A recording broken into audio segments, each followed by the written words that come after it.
Hi everyone, this is Studio X, and in this video I will be showing you how to use Final Cut X to create nice and beautiful looking lens flares that are really easy to make. So these can spice up your concert footage or anything that has lots of bright lights. So let's get started.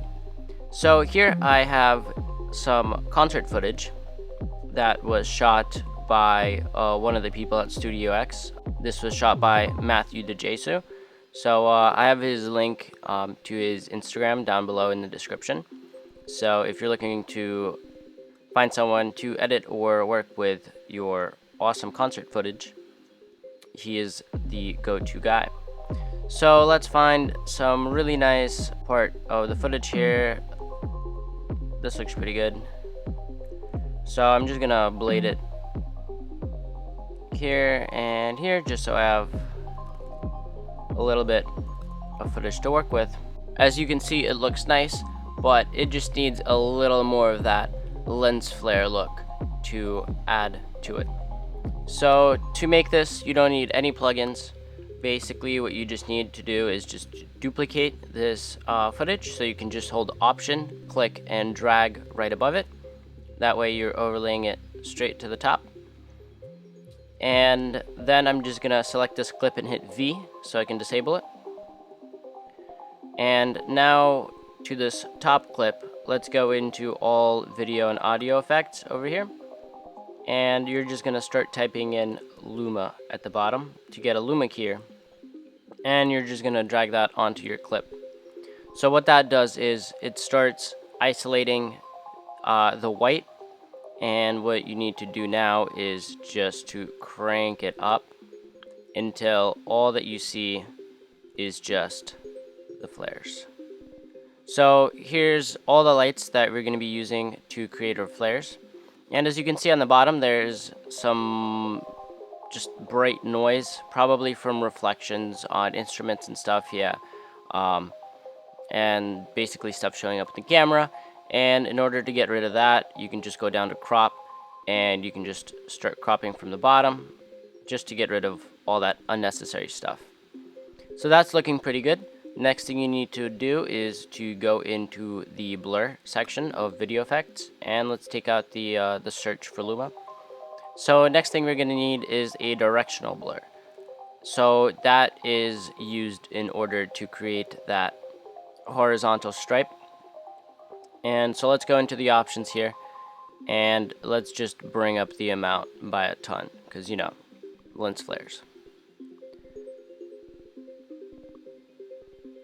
So this is looking pretty good, but the edges are really sharp, so you're just going to need to get a normal Gaussian blur and throw that on as well, and maybe just give it like 5 pixels to blend. You don't need anything too crazy, it's just to soften the edges a little.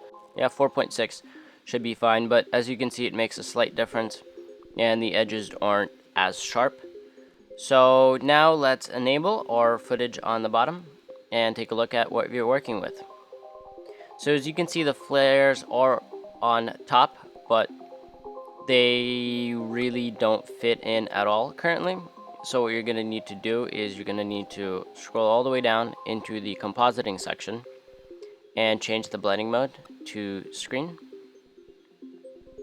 And you can start bringing down the opacity a little just to make it blend a little more.